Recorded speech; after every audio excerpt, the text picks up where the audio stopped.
समय यात्रा। ये एक ऐसी यात्रा है, एक ऐसा शब्द है जो हमें बहुत ज्यादा रोमांचित करता है। हर कोई चाहता है कि यदि समय यात्रा संभव हो तो वह भी समय यात्रा पर जाए।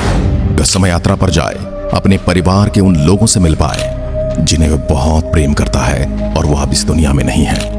अपने जीवन के उन पलों को एक बार फिर से देखना चाहता है जो उसके जीवन में बहुत ज्यादा सही है, या फिर अपनी किसी गलती को सुधारने की कोशिश करना चाहता है। यदि आपको समय यात्रा करने का मौका मिले तो आप अपने किस साल में जाना चाहेंगे और कौन से पल को वापस जीना चाहेंगे? आज के इस वीडियो में हम एक अद्भुत यात्रा पर निकलने वाले हैं, जिस यात्रा को कहते हैं समय यात्रा। समय यात्रा के एक ऐसे इंसिडेंट को हम आपके साथ शेयर करने वाले हैं जो सच में संभव हो चुका है। हम सभी जानते हैं समय यात्रा एक अद्वितीय और रहस्यमय विषय है जिसे वैज्ञानिक और दार्शनिक दोनों ही समझने की कोशिश करते हैं। लेकिन क्या आपको पता है कि समय यात्रा की कुछ घटनाएं हमें बिल्कुल हैरान कर देती हैं? आइए कुछ कहानियां सुने जो समय यात्रा के रहस्यमय स्वरूप को छू लेती हैं और एक ऐसी रोमांचक कहानी को जन्म देती हैं जिसे हम जितनी बार भी सुनते हैं अच्छी लगती है। नवंबर 2000, जब लोग टाइम ट्रेवल इंस्टीट्यूट या वेबसाइट पर टाइम ट्रेवल की चर्चा कर रहे थे, तब उनके बीच एक मैसेज आया। यह मैसेज एक अमेरिकन सोल्जर जॉन टेक्टोर का था, जिसे साल 2036 में गवर्नमेंटल टाइम ट्रेवल मिशन पर भेजा गया था। उसका मेन पर्पस 2036 में पैदा हुए कंप्यूटर ग्लिच का एक सॉल्यूशन ढूंढकर निकालना था। और इस कंप्यूटर ग्लिच का सॉल्यूशन निकालने के लिए उसे 1957 में जाकर IBM 50100 कंप्यूटर लेकर आना था, जो कि इकलौता कंप्यूटर था जहां पर प्रोग्रामिंग की शुरुआत हुई थी। और उसके बाद उसने 1957 से कंप्यूटर तो उठा लिया, लेकिन घर वापस लौटते समय वह साल 2000 में रुक गया। और उसका वहां रुकने का कारण था वह उस साल से अपने परिवार की तस्वीरें अपने साथ लेकर जा सके। अब इन मैसेज के बाद जॉन अचानक से गायब हो गया, लेकिन वह जाते जाते वह टाइम ट्रेवल कैसे करें उसका जवाब छोड़ते गया। और उसका जवाब था द हाइजेनबर्ग इफेक्ट। दोस्तों, अगर आप नहीं जानते कि हाइजेनबर्ग कौन थे, आपको बता दूं कि हाइजेनबर्ग कोई और नहीं, एक जर्मन फिजिसिस्ट थे जो हिटलर के वह साइंटिस्ट थे जिन्होंने एटम बम बनाने में हिटलर की मदद की थी। और उनके अनुसार स्पेस एक छोटे से बच्चे की तरह है, अगर उसमें कोई गलती होती है तो वक्त के साथ अपने आप ही सुधर जाएगी। इसका मतलब ये था, अगर ब्रह्मांड में कोई एरर या ग्लिच आ जाए तो ब्रह्मांड कुछ समय के बाद ही उस एरर या ग्लिच को अपने आप सुधार देता है और चीजें खुद ब खुद नॉर्मल हो जाती हैं। ये कैसे होता है? आइए इसे एक तरीके से समझते हैं। आपने ग्रैंडफादर पैराडॉक्स के बारे में तो सुना ही होगा। आप कल्पना कीजिए, आप टाइम मशीन से पास्ट में जाते हो और वहां जाकर आपने ही दादाजी को मार देते हो। अब आपके दादाजी तो नहीं है, आपके पिताजी भी नहीं होंगे और जाहिर सी बात है कि आप भी नहीं होंगे। अब जब आपका अस्तित्व ही नहीं है इस दुनिया में, तो आप पास्ट में जाकर अपने दादाजी को कैसे मार सकते हो? और जब आपके दादाजी को किसी ने मारा ही नहीं तो आपके पिताजी का जन्म हुआ और नतीजतन आपका भी जन्म हुआ।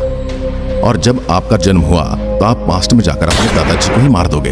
अगर आपके दादाजी को आप मार देते हो या मर जाते हैं तो आपका तो जन्म ही नहीं होगा।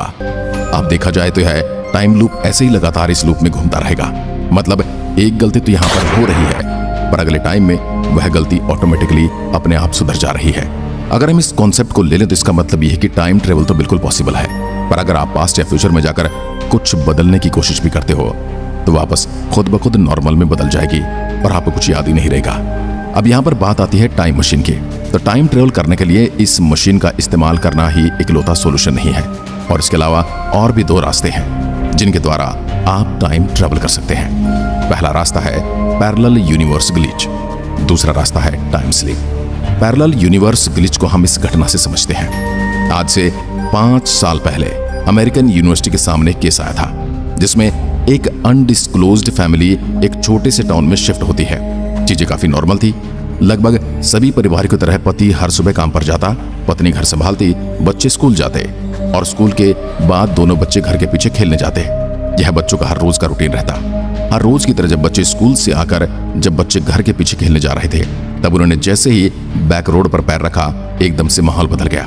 जो रोड लोगों से काफी भरा रहता था वह पूरा का पूरा खाली हो गया। जिस रोड के आजू बाजू में घर हुआ करते थे वह घर घने लाल रंग के लंबे लंबे पेड़ उग चुके थे। लेकिन अब जब वह दूसरे दिन वहां पर गए तो वहां पर सब कुछ नॉर्मल हो चुका था। रोड पूरी तरह से लोगों से भरा हुआ था और लाल पेड़ों का दूर दूर तक नामो निशान तक नहीं था। अब उन बच्चों ने यह पूरी हकीकत अपने माता पिता को बताई तो वो भी ये सारी चीजें सुनकर हक्के बक्के रह गए और किसी को भी उनकी इस बात पर बिलीव नहीं हो रहा था। उन्हें यह समझ नहीं आ रहा था कि उनके बच्चों के साथ हुआ तो क्या हुआ।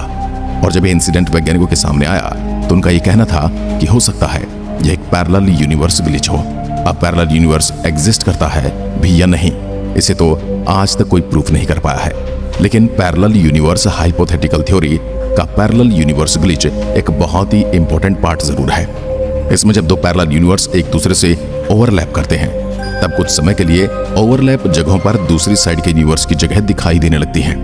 इस केस में हो सकता है कि कोई ऐसा फिनोमेना हुआ हो, पर हम पैरेलल यूनिवर्स ग्लिच सिर्फ तभी कह सकते हैं जब हमें पूरे ब्रह्मांड के विपरीत चीजें कुछ समय के लिए दिखाई दें। लेकिन हमें अगर इतिहास में बीती चीजें दिखाई दे रही हैं तो इसका मतलब है कि वह इंसान न तो किसी टाइम ट्रेवल का शिकार है और न ही पैरेलल यूनिवर्स ग्लिच का।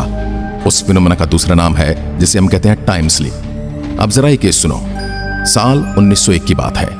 एल मॉब्रली एलिन जॉर्डन, ये तो इंग्लिश वुमन अपना वेकेशन मनाने के लिए फ्रांस गई हुई थी। फ्रांस पहुंचते ही दोनों ने फ्रांस के पैलेस ऑफ वर्सेल्स घूमने का डिसाइड किया। फिर ऐसे ही पैलेस में घूमते घूमते वह उस महल की रानी मैरी एंटोनेट के कमरे तक पहुंची और कमरे में जाते उन्हें एक अलग नजारा दिखाई दिया। एक ऐसा नजारा जिसे सुनकर आप भी भरोसा करने को तैयार नहीं होंगे। दरअसल जैसे ही उन दोनों ने उस कमरे में कदम रखा उन्हें कई ऐसे लोग दिखाई दिए जिन्हें एनोक्रोस्टिक कपड़े पहने हुए थे। और सिर्फ इतना ही नहीं, उन्होंने यह भी बताया वह उन्हें खुद रानी मैरी एंटोनेट स्केच बुक पर स्केच बनाती हुई दिखाई दे रही थी। और फिर जब सब देखने के बाद भागकर दूर गाड़ी के पास गए और तब जैसे ही वह तीनों उस कमरे में पहुंचे तो वहां पर सब कुछ नॉर्मल था। न ही कोई पुराने जमाने का नामो निशान और न ही रानी वहां पर मौजूद थी। और जब इस बात का एक डिटेल स्टडी की गई तब ऐसा माना गया कि शायद एक टाइम स्लिप का केस हो सकता है, जिसका मतलब है चंद मिनटों के लिए पास्ट में चले जाना या फिर किसी परछाई या इंसान का दिख जाना। लोग कहते हैं भूत दिखने के इस कॉन्सेप्ट को भी इस थ्योरी से जोड़ा जा सकता है। हो सकता है जो लोग बोलते हैं कि उन्हें कुछ दिखाई देता है वह टाइम स्लिप के केसों की वजह से होता हो सकता है उनके साथ जो बता रहे हैं वो सच हो, पर जो हमें दिखा रहे हैं हमें तो वही दिखाई दे रहा है जो वहां पर आज के समय में मौजूद है, परंतु उन्हें वो चीज दिखाई दे रही है जो वहां पर हमें दिखाई नहीं दे रही। इसलिए हम एक दूसरे पर भरोसा नहीं कर पाते हैं। हालांकि ये होता जरूर है। अब समय यात्रा के बारे में आपका क्या ख्याल है कमेंट बॉक्स में बताना। हम जल्द ही मिलेंगे एक और ऐसी दिलचस्प वीडियो के साथ।